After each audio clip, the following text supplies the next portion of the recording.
El Ars Nova nació en París a principios del siglo XIV y se centra en la polifonía. El Ars Nova posee influencia de la tradición de los trovadores, músicos de formas poéticas que se dedicaban a la composición de estas obras para interpretarlas ellos mismos o ser interpretadas por juglares o ministriles en las cortes señoriales. A lo largo de los siglos XIII y XIV encontramos el florecimiento de diversos repertorios polifónicos de una sofisticación creciente, sostenidos por círculos sociales especializados, cortes, universidades, iglesia, etc., interconectados entre sí y apoyados en el desarrollo de la notación musical, en especial de su componente rítmico. Desde que surge el Ars Nova, tomó el significado de la música europea occidental del siglo XIV. En 1322 se publicó el libro titulado Ars Nova, escrito por Philippe de Vitry. Con él comienza un periodo de la historia de la música que lleva precisamente el nombre de la obra en cuestión y que acabaría, al menos históricamente, en 1380 con el regreso del papado de Aviñón a Roma. Escrito en uno de los siglos más terribles de la historia de la humanidad en cuanto a las muertes que produjo la peste bubónica, fue también un periodo fecundo en cuanto a literatura y música, además del siglo de inicio del Renacimiento en pintura. Esta fecundidad llegó a la música de Philip, quien fue capaz de codificar de manera eficiente el sistema de notación musical que había sido escrito por Franco de Colonia y su Ars Cantus Mesurabilis, por lo que el mismo Vitry afirmaba que esto daba lugar a un arte nuevo. La nueva manera de organizar los sonidos largos, cortos y sus proporciones dio un campo de experimentación basada en el ritmo. El Ars Nova es un estilo que se centró en el método compositivo y no en el resultado estético de la obra. Nos demuestra que se buscó el método y no la belleza en sí. El Ars Nova en Francia. A principios del siglo XIV, en el año 1320, aparecen en forma de tratados el Ars Novae Musicae de Johannes de Maurice y el Ars Nova de Philippe de Vitry. El Ars Novae Musicae es probablemente el más antiguo, pero la obra de Vitry dio su nombre a la música del siglo XIV. El escaso conocimiento sobre Maurice oscurece su importancia e influencia como teórico musical. Al parecer, pasó su juventud en París como estudiante y después como profesor. En esta época fue cuando produjo un cuerpo de escritos teóricos mucho más fundamentales y distinguidos que los de Philippe. Philip se dedicó al estudio de las matemáticas y la astrología, pero sus tratados de música fueron parte esencial del plan de estudios universitarios en el siglo XIV y XV. A lo largo del tiempo solo se han conservado pocas obras suyas. De 14 motetes que se le atribuyen, solo 4 se le pueden autentificar con certeza. Vitry probablemente no haya sido el compositor más prolífico, pero, con estas piezas y junto con su tratado, justifica la alta posición que le dio la posteridad. Las innovaciones de Philippe de Vitry. La novedad del Ars Nova ha sido casi en su totalidad una cuestión de principios de notación. Algunas piezas de la época anterior, como los motetes de Pierre de Coix, mostraban una clara necesidad de algunos medios de organizar y diferenciar las notas de valores más pequeños. Esto lo consiguió Philippe de Vitry proporcionando reglas para determinar cuáles de las figuras de las semibreves eran verdaderamente semibreves, cuáles eran mínimas y cuáles eran incluso semínimas. Con esos nuevos descubrimientos extendió las reglas franconianas que gobernaban las relaciones entre longas y breves, ampliándolas a las relaciones entre las breves y entre las semibreves, y mínima en medidas ternarias.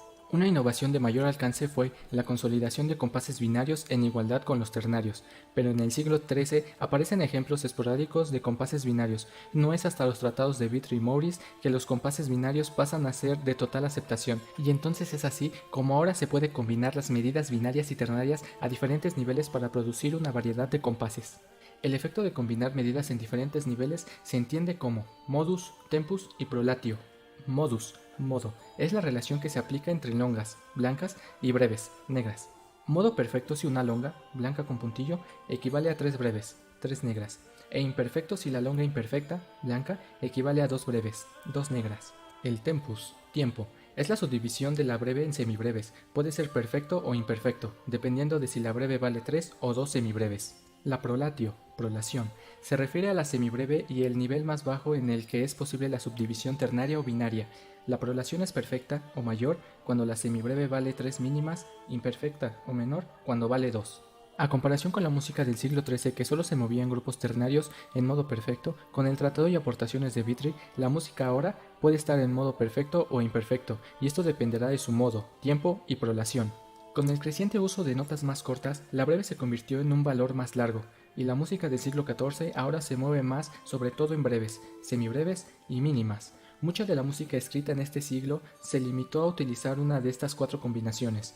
Sin embargo, el modo y el tiempo aparecen en partes inferiores de los motetes del siglo XIV, mientras las voces superiores se mueven en tiempo y prolación. Podemos hablar del Roman de Fauvel como la primera colección de música con piezas que reflejan las innovaciones del Ars Nova, que en realidad era un poema de sátira medieval de Gervains de Vos, un clérigo de la Cancillería de los Reyes franceses desde 1313 a 1338.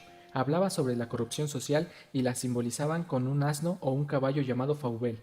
Dato: Fauvel se refería a la falsedad y su nombre viene de las iniciales de las palabras flattery, adulación, avarice, avaricia, villainy, vileza, variete, variabilidad, envy, envidia y laxity, laxati. Isorritmia, iso, igual. La característica esencial de la estructura isorrítmica es la repetición de patrones rítmicos idénticos llamados talae, recortes. En general, la melodía del tenor contiene varias exposiciones de la talae rítmica y suele repetirse al menos una vez, aunque se ha considerado a Vitry como el inventor de la isorritmia, pero algunos motetes del siglo XIII muestran lo contrario. Ahí encontramos el germen y el inicio de los primeros florecimientos de la isorritmia. El Codex Ivrea. Después del Roman Fauvel, otra fuente importante de la polifonía del siglo XIV es el Codex de Ivrea, y su origen se da por el 1360, en el ambiente musical de la corte papal de Aviñón, y sus contenidos forman una antología representativa de la música compuesta durante la primera mitad del siglo XIV. El Ars Nova francés contiene la paradoja de ser el estilo más documentado, musical y teóricamente, del siglo XIV, pero, a la vez, no ser totalmente representativo del estilo predominante en su época. Sus sutilezas deberían trascender solo parcialmente el estrecho ámbito cultural que lo vio nacer. Autores representativos. Siendo un estilo musical altamente académico, los compositores y desarrolladores de Ars Nova eran limitados. Dentro de ellos tenemos a Philippe de Vitry, Guillaume de Machaut, Gherardello da Firenze, Jacopo da Bologna, entre otros. Guillaume es el compositor más documentado del siglo XIV, como poeta y autor de 42 baladas, 21 rondus, 33 vigelets, además de la Misa de Notre Dame, la cual es la primera misa polifónica compuesta por un único autor. El compositor más importante del Trecento fue Francesco Landini. Él era un organista ciego de Florencia, que compuso más de 140 baladas de 2 y 3 voces, unos 10 madrigales y una caccia. Pese a ser ciego desde temprana edad, alcanzó admiración continental como organista, compositor, poeta y filósofo. Ars Nova en Italia. Por primera vez, la música polifónica italiana tiene prominencia en el cuadro musical. Las características resaltantes son que usualmente no usa la técnica del cantus firmus. Rítmicamente es menos complejo que la música francesa. Emplea texturas más sencillas e introduce un estilo vocal muy florido. El Trecento italiano estuvo dominado por las formas seculares madrigal, caccia y ballata. Entre las formas musicales tenemos el vigelet, madrigal, caccia, motete isorrítmico y rondú. Características importantes compartidas por Ars Nova y Trecento. 1. Se compuso mucha más música secular que sacra. 2. Tempus imperfectum era usado más frecuentemente que el tempus perfectum. 3. Se abandonan los modos rítmicos a favor de ritmos más complejos y diversificados. 4. Cantus firmus era usado menos frecuentemente. Se componía más música completamente original, sin materiales preexistentes. 5. El interés rítmico y melódico tiende a concentrarse más en la voz superior. 6. Aparecen más frecuentemente las terceras y sextas armónicas. 7. Se usaba frecuentemente una fórmula melódica conocida como la cadencia de Landini, la cual consiste del patrón diseñado por los grados de la escala séptimo, sexto y primero. Diferencias entre el sistema mensural medieval y el sistema actual de notación. Lo que se llama notación mensural, o sea, con indicación estricta de la duración de las notas, pervive hasta nuestros días con muy escasas modificaciones. Los primeros pasos fundamentales en el desarrollo histórico de la notación mensural se encuentran en las obras de Franco de Colonia, Petrus de Cruchet, Philippe de Vitry.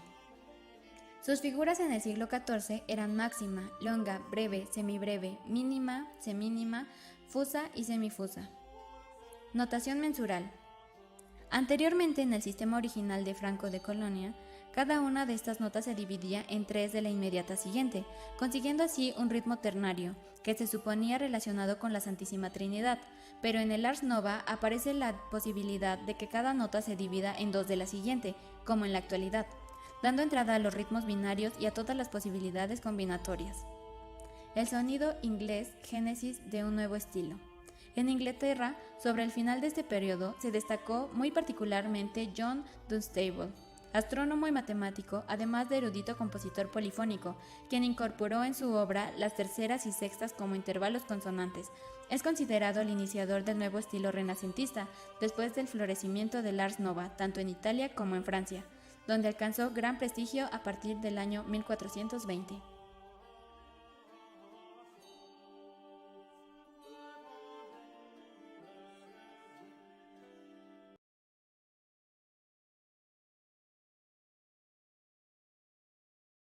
Para el Ars Nova retomamos instrumentos del Ars Antiqua. Está ahora el laúd melódico y el clavicímbalo, junto con el órgano positivo. Nuestra pieza llamada Ma fin es mon commencement, que se traduce como Mi final es mi comienzo, de Guillaume Machaut, quien fue compositor, poeta y principal exponente del movimiento de modernización musical conocido como Ars Nova. Es el continuador de Vitry y compone por primera vez una misa a 4 voces. Es el primero en poner polifonía al ordinario de la misa, que antes siempre se cantaba en gregoriano. Sus poemas líricos más breves contribuyeron a crear el rondeo, la balada y el virelai, formas poéticas vigentes durante más de un siglo. Casi todos los virelais con acompañamiento musical son monofónicos, sus baladas y rondeo polifónicos, a 2 o 3 voces. También crearon un nuevo estilo europeo de canto con una melodía aguda acompañada por 2 partes instrumentales más graves. Estas composiciones son isorrítmicas, es decir, se basan en ciclos melódicos y rítmicos independientes que se solapan. Las novedades que introduce Machaut: la voz alta es la cantilena, que lleva la melodía, la voz del medio es la del tenor y la voz baja es la del contratenor.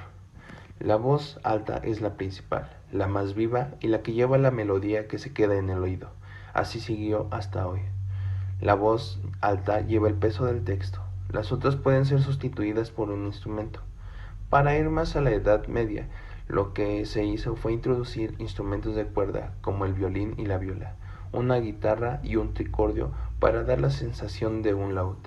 El saxofón nos ayudó a resaltar la voz superior, mientras que sustituimos una voz por el piano. Esto nos da una sensación medieval pero con diferente consistencia.